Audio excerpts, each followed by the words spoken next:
Section 1. You will hear a college administrator giving information about a language course application process. First, you have some time to look at questions 1 to 7.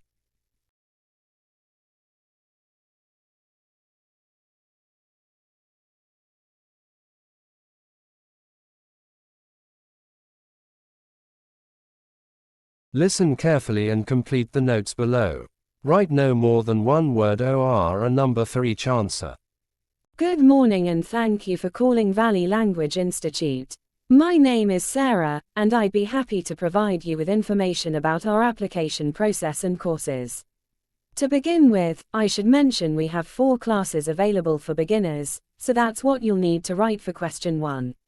Our curriculum is carefully designed to ensure students develop comprehensive skills. In particular, listening and reading skills emphasized in all levels, which is the answer to question 2. For those with busy weekday schedules, we have special intensive courses offered on weekends. These are quite popular among working professionals.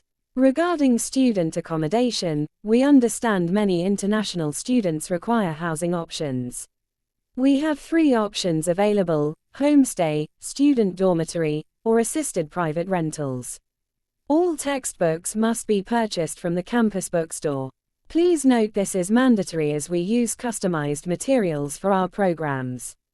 After successfully completing your course, you will receive a certificate. The course certificate is awarded after 12 weeks of study. That's an important detail for your application timeline. And finally, we offer a discount for early registration. This discount is available for payment made before registration. The exact deadline is always 14 days before the term begins. Now, let's move on to questions 8 to 10. For this part, you'll need to identify which 3 documents students should submit with their application from options A through G.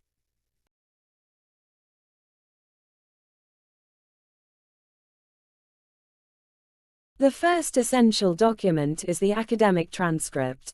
This helps us determine your current language proficiency level and educational background. The second required document is a reference letter.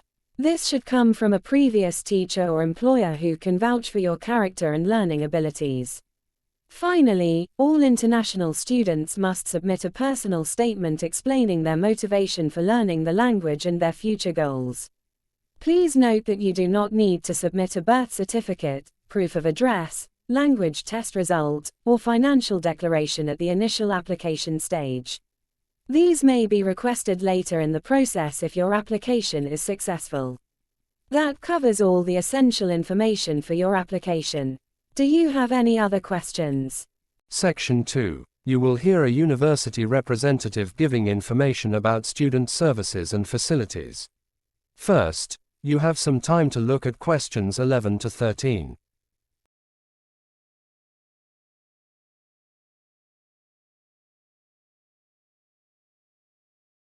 Listen carefully and choose the correct letter A, B or C. Welcome to Central University's orientation session. I'm Dr. Patricia Morgan, the Director of Student Affairs, and I'll be covering some essential information about our campus facilities and services. Let's start with our campus library, which is one of our most popular facilities. Many students ask what facilities are available there. While we do have computer rooms, we don't limit our services to just computers. Our library features both study spaces and computers throughout the building. We've designed it to be a comprehensive learning environment where students can access digital resources while also having quiet areas for individual work. Private study rooms are available too, but only by reservation, and they're just one aspect of our overall library services. Now, regarding dining options, we have several cafeterias across campus with different operating hours. The main cafeteria, located in the Thompson Building, is open from 7 a.m. for breakfast and closes at 7:30 p.m. on weekdays. This extended evening service was implemented last year after student feedback. The secondary cafeteria in the Science Building closes earlier at 6 p.m., and our small cafe in the Arts Center remains open until 8 p.m. for those studying late. For those of you planning to bring vehicles to campus, you should know about parking costs. Student parking permits cost $120 per semester for general lots. We previously charged $75, but that rate is now only available for carpooling students sharing one vehicle. Premium parking closer to academic buildings is $150 per semester, which includes covered parking spaces. Before you hear the rest of the presentation, you have some time to look at questions 14 to 15.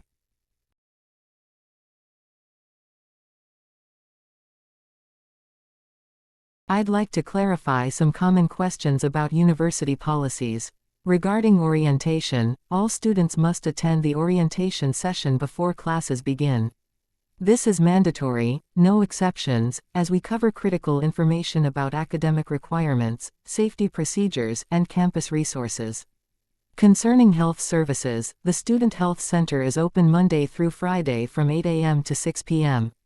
Please note that the Student Health Center is not open on weekends. For weekend emergencies, we have arrangements with City Hospital located 3 blocks from campus. Now you have some time to look at questions 16 to 18.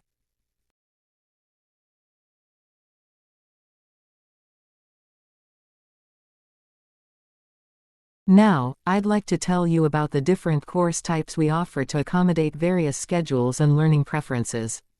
Our intensive courses run from 3 weeks to 6 months, depending on the subject and credit hours. One key benefit of these courses is their small class sizes and personalized attention. We limit these classes to a maximum of 15 students per instructor, ensuring that each student receives individual feedback and support. For those who work during the day, we offer evening courses that start at 6 p.m. to 9:30 p.m. These courses provide flexible attendance options, allowing students to maintain full-time employment while pursuing their education. Our weekend courses run from 10 a.m. to 4 p.m. on Saturdays, giving students a full day of immersive learning. These courses particularly focus on conversation practice, with at least 60% of class time dedicated to interactive speaking activities. Before you hear the rest of the presentation, you have some time to look at questions 19 to 20.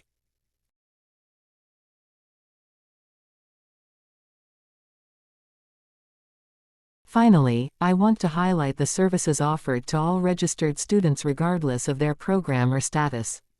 While we offer several support services, only 2 are automatically provided to all registered students.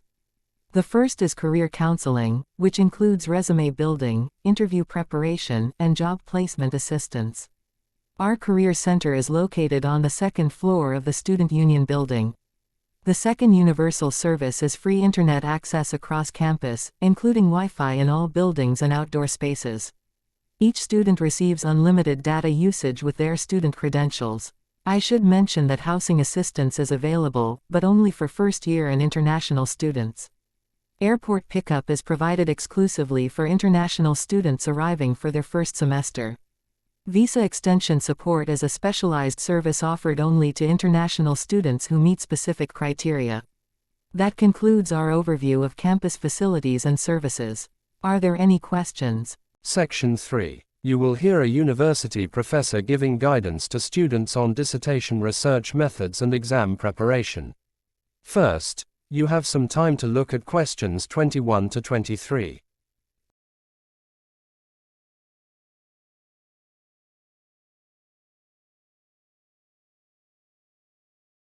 Listen carefully and complete the notes below. Write no more than 2 words or a number for each answer. Good afternoon, everyone. Thank you for joining this research methodology seminar. I'd like to begin by covering some essential dissertation guidelines that will help you with your final project. Please note these important deadlines in your calendar. The submission deadline for your dissertation proposal is March 15th.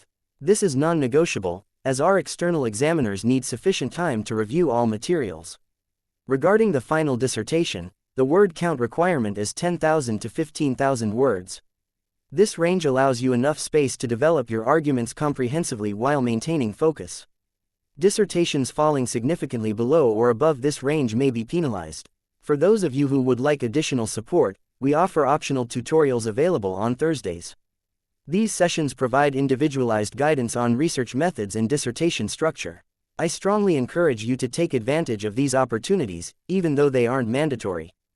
Before you hear the rest of the talk, you have some time to look at questions 24 to 26.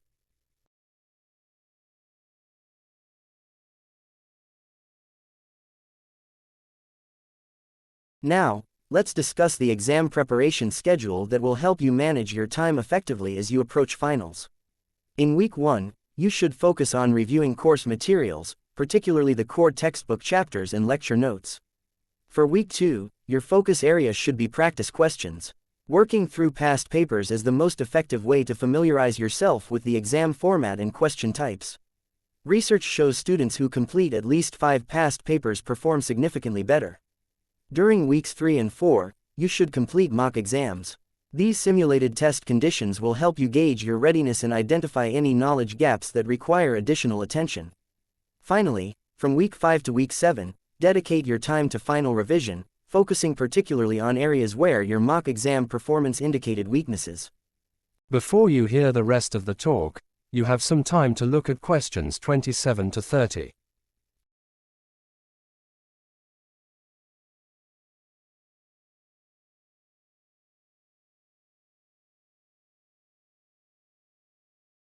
I'd now like to share my professional opinions on various research methods you might consider for your dissertations. My recommendations are based on both current academic standards and practical considerations. Regarding conducting surveys online, I strongly recommend this approach for most research projects. Online surveys allow you to collect large amounts of data efficiently, reach diverse demographics, and analyze results using digital tools. The response rates tend to be higher than traditional mail surveys, and the cost is significantly lower. When it comes to analyzing historical documents, I consider this optional for most research topics. While historical analysis can provide valuable context, it's time-consuming and may not always yield relevant insights for contemporary issues. If your research question specifically involves historical development, then yes, it's essential, but otherwise, I suggest focusing on more current data sources. For using focus groups, I strongly recommend this method, particularly for qualitative research. Focus groups provide rich, nuanced data that surveys cannot capture. They allow you to observe group dynamics and explore unanticipated perspectives. However, proper moderation is crucial to prevent dominant personalities from skewing results. Finally, about collecting data from social media, I must advise against this method for serious academic research unless you have expertise in digital ethnography. While social media seems like an accessible data source, it presents significant methodological challenges, selection bias, verification issues, and ethical concerns about consent. The representativeness of social media data is questionable, and many academic journals remain skeptical of findings derived primarily from these platforms. Are there any questions about these research methods or the dissertation guidelines we've discussed? Section 4. You will hear a conversation between two students, Alex and Emma, discussing their study abroad plans. First, you have some time to look at questions 31 to 40.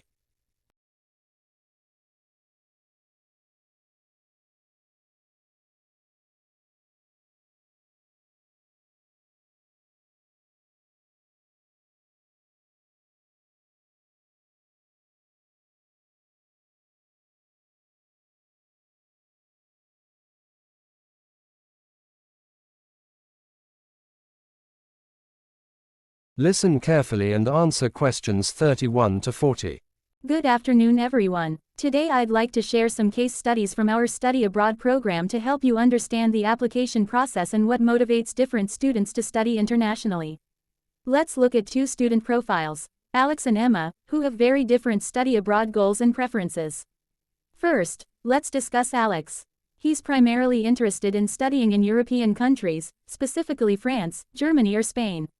Initially he was most interested in France, but after attending our European Studies Fair, Spain became his top choice due to its architectural heritage. Regarding language preparation, Alex has an advantage for his French application because he studied Italian extensively throughout high school. This linguistic background gives him a solid foundation, though he'll still need to complete our intensive language preparation course. Alex's future career goals are focused on becoming an architect, with a particular interest in sustainable design. His portfolio already shows impressive technical skills. Now, Turning to our second student, Emma. Her application indicates interest in studying in either Japan or Australia. She initially considered several Asian countries, but ultimately Australia became her preferred destination because of their marine biology programs. Emma has been studying Japanese because it is really fascinating language with unique characters. She's particularly interested in how the writing system differs from Western languages. In terms of future career aspirations, Emma hopes to work in international business. She specifically mentioned her goal of joining a multinational corporation with Asian operations after graduation. Let's examine these profiles in more depth to understand their motivations and challenges. The main reason Emma wants to study abroad is experience.